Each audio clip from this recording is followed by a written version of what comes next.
Is Laura's plan doable? Let's read this email. She gave me the permission to read this. And let's see if her plan is doable, shall we? All right, so Laura writes in, hey, Josh. Make sure it looks like good. That looks pretty good back there. The light's a little bit there, but we'll drive on, all right?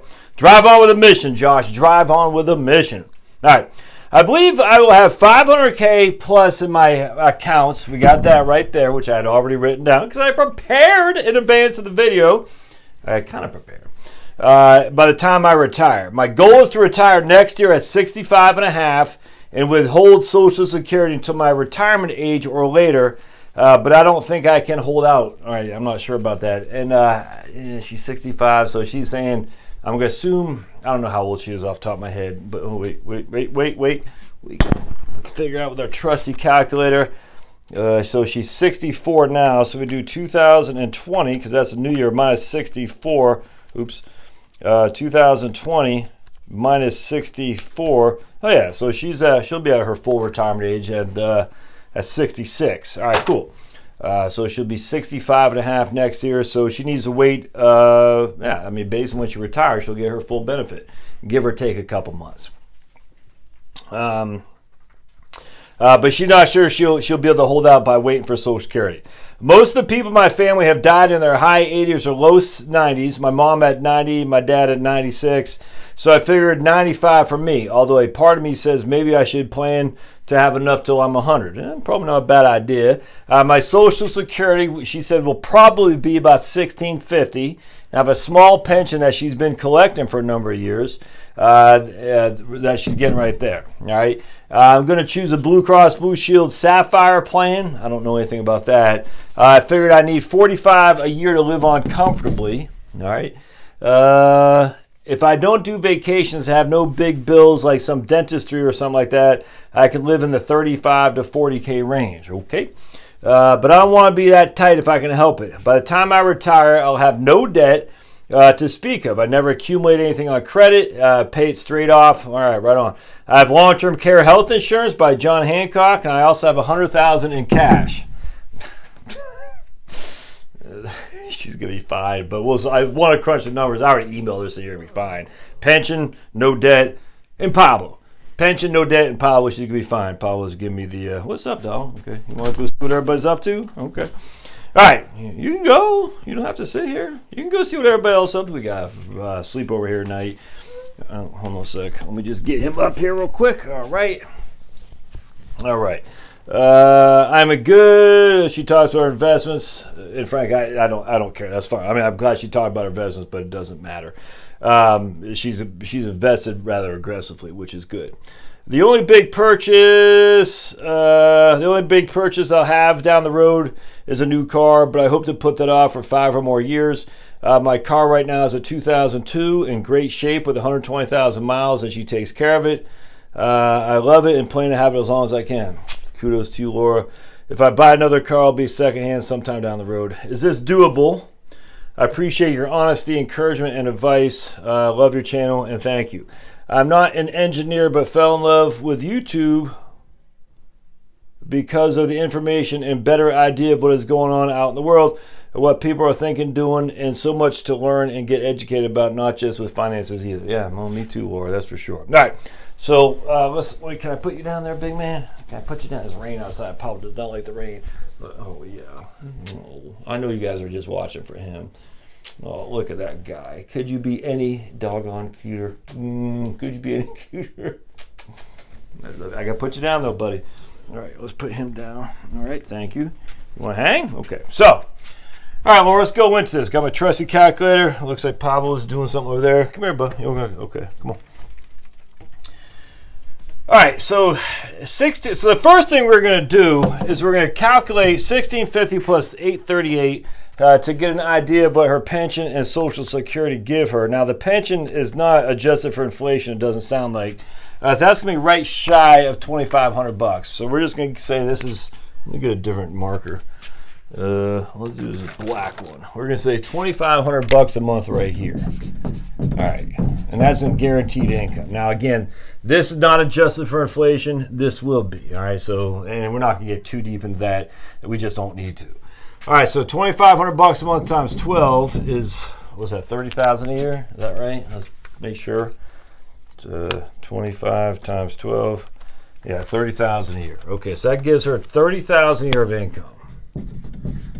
All right, so we take 30,000 a year right here, and that means we have a deficit of 15,000. So far, so good. 15,000 a year that's going to have to come up from here or there. I mean, this is this is insanely doable. Let's just, we take simply 15 divided by 500. That's 3% a year right there without even touching cash. I mean, so that's 3% right there. Distribution, so that's fine without question. Now, what I would do, frankly, and this is a tough one for a single person because we don't know when she's going to die, but because there's no adjustment for pension on this, I would defer taking Social Security for a while. So let's dive into this a little bit. So let's just, that got my eye. Let's just dive into if she waits to take Social Security, and we'll put these other assets up here. So we're going to wait to take Social Security to give her an idea of what she's looking at in terms of the making sure she has the inflation adjustment with the Social Security on a bigger amount. Because the pension is not going to be. So the pension each and every year is going to lose value, most likely. I mean, again, even if there's a low inflation, there's still an inflation, if that makes sense. So what we're going to do is first and foremost, I'm going to show you what the tax scenario is going to look like without by just, if she does the normal rule of thumb, taking 15,000 or 15,000 that she needs to offset her Social Security and pension. So we know she'll have 15,000 from IRA, and we're not talking the cash at this point. We'll talk about that in a second. She's got 1,650 in Social Security. 1,650 times 12. That's 19,800 in Social Security. All right, and then she gets $838 a month times 12, 10,000. Yeah, 10,500 in pension. Can you all see that? Pretty much. All right, good. So for Social Security, we're going to take half of that. It'll be 19,800 divided by 2. 9,900 because we're figuring out her taxes, and then we're going to take the 10,500. All right, so her provisional income here is 10,500 plus 9,900 plus, good boy, 15,000, 35,400. All right, so now her income tax, we're going to take her provision, how much of her Social Security is taxable. So remember, for a single person, it's 0 to 25. 25 to 34, and anything above 34. So those are the three numbers you got to contend with. So the first 25,000 is tax free. The next is 9,000 there. Yep, 9,000. That's at 50%. And the next is 1,400 times by 0.85. So that's going to be 4,500 is taxable, and then 1,400 times 0.85 is 1,190. So we add those two together plus 4,500. That's going to be 5,690 of her Social Security is taxable. 5,690 of her Social Security is taxable. So let's erase all that. All right, let's go back to get this guy. Boink. That's not quite doing it. I want to keep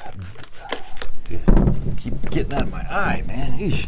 So 5,690 of her Social Security is taxable. All right, plus, make sure that's dried. Yep, looking good. Ought to be in Hollywood. Anyone know that song? So we have $15,000 IRA distribution. We got 5,690 taxable Social Security and 10,500 pension. All right, I guess pension. All right, add these guys up together to get her total AGI. We take our trusty calculator. 5,690 plus 10,500 plus 15,000 equals. You want to go out? You can go. Go find what your brothers are doing. 31,190 is her total AGI. 190. Good boy, Pops. All right, so that's her AGI. we're just going to say a standard deduction. We're going to say $13,600 off the top of my head. I don't know. So we're going to say standard deduction $13,600. It's going to be roughly that. I just can't remember for 2020 what it's going to be for a single person who's above the age of 65. $17,590 is their taxable income. All right, so we know the first roughly $10,000 is taxed at 10%. That's going to be $1,000 of tax. And the next $7,590 is taxed at 12. So $7,590 times 0.12, $9,100. So basically, her taxes are going to be $1,910 tax. She didn't say what state she lived in. All right, but minimal tax for sure. Not an issue to contend with from a tax perspective at all. All right, but let's go back and see what we can do differently instead, shall we? Because I still think she should defer Social Security without question. And what we're going to do is we're going to get that $1,650 a year to get her delayed earnings credits going. I tell you, I cannot stress enough, if we do go into a low environment, investment return environment, man, those DRCs, delayed retirement credits, are going to be so valuable, man. Especially because they're inflation adjusted on the amount that you get, not for PIA, but whatever it is you take it. It's crazy. All right, so let's go into, so she needs $45,000 a year. I don't like that green color. It looks like it's supposed to be green. That looks like a teal. So she needs $45,000 a year. She has $100,000 in cash and $500,000 in her IRA. And she's going to get, what would you say, $10,900 from her pension. Is that right? Let me get my calculator. She's getting $838 a month. So we're going to take $838 times 12, 10,000. $838, is that right? Times 12. We're just going to say 10,000 for simplicity. Pension. All right, and so she's going to need $35K from here. We don't want to touch cash if we can avoid it. So she's going to need $35K. She'll need it until she's 70. So we'll just say 5 years. We're going to say $35K from here for 5 years. We're not inflating it or anything, my friends. $35K times 5.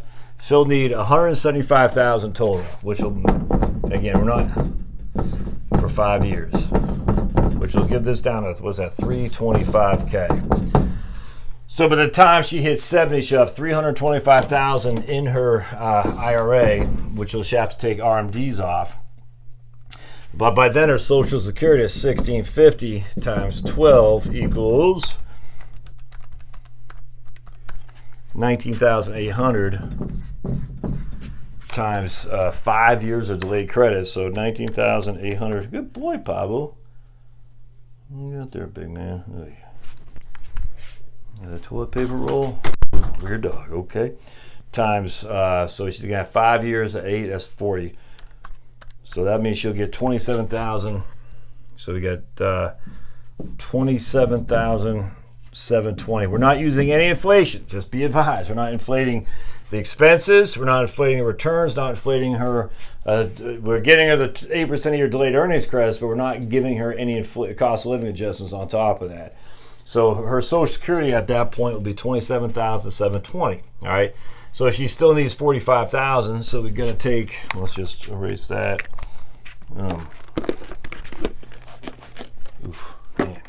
So she'll still need. All right. $27,720. She'll still need. No, she won't need $40,000. She'll need $35,000 at that point because she already has a pension too. I forgot. Minus $27,720, so she's going to need minus $37,720. She's going to need all of $7,280 off $325,000 divided by 325,000. That's a 2.2% distribution rate. All right, now, what you want to see something even better? Watch this. When it comes to taxes on this. We can quickly divide that by 2, and that's going to be 27,720 divided by 2. 27,720 divided by 2. 13,860. All right, so 13,860 plus the 10,000 pension. All right, so now we got 20,000. We're just going to say it's 21,000. 31,000 of income. That's her. That will be her taxable income. I mean her provisional income, 31,000. 0 to 25 is 0. 25 to 34 is 0.5. So we take 31,000 minus 25. That leaves us 6,000 times 0.5 equals $3,000 of her Social Security's taxable. So $3,000 of that is taxable. $3,000 over $27,000 in Social Security subject to taxation. It's insane if you just know the tax code. All right, so let's just go over here. We got $3,000 taxable Social Security. Make sure you can see that. Yep. We got the $10,000 pension, and we got the amount she needs from her IRA, 7280. Look at that. Am I missing something? No, I am not, because that's it. So this is crazy. So in this case, she has roughly $20,000. Let's say $20,000. That is her AGI minus a standard deduction of $13,600.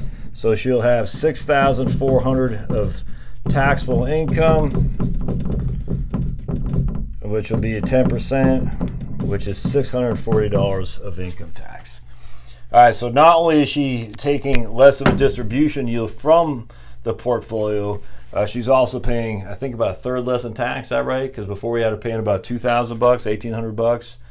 Yeah. So Laura, your bet, in my opinion, would be to defer Social Security as long as you can. And we haven't tapped into this guy either. I mean, now she will have Well, actually, that 7280 should be more than enough of her. Well, yeah, she probably, it's not going to be enough for her RMD. 72, no, it won't. So she will still have RMDs, which you'll have to pay a little bit more tax on, but it's not going to, I mean, this is minimal stuff here. What she should do is, well, she still has to take the money out. Yeah, I just having to pay $1,000 on, she's going to have, $45,000 of income and have to pay $1,000 in tax on that. That's just not a big deal. It's not. I'm sorry to say. That's a 2.2% tax bracket or something like that. That's freaking nuts. So she's fine, and she's never going to run out of money. And she haven't touched that. I'm just trying to think, is there a better way to use that $100,000 cash? I don't think so. I'd invest that $100,000 actually. Use your IRA as your savings account, and use your investments, that $100,000 as a low dividend paying, more aggressive growth account without much return. Like I talk about my VBK, my Vanguard Small Cap Growth ETF that I have. Little dividend, very, very little dividends and no capital gains. So it's incredibly tax efficient. That's what I'd recommend you do, something like that. It doesn't have to be that fund specifically, but I definitely want that invested in a dividend, low turnover, low dividend account, because it's outside an IRA, and keep enough in here to cover your expenses until you hit Social Security. So I'd carve $200,000 out of here, of the IRA, to cover the next couple of years until Social Security kicks in. I'd invest this sucker into a growth, like I just said. VBK is a perfect example. And once Social Security kicks in, I mean, you're living off 2.2% distribution rate, and you already got long-term care coverage. You are in a good shape. Hope this helps, Laura. And this is for any single person out there. I'm just telling you, I don't care if your pension is $838 a month. If you got a pension, and even if it's that little and no debt, you're fine. There's just no two ways around that. What do you say there, big man? I'm going to look at the camera. What does Pablo say? Yeah, we love the Pablo. All right, we'll see you.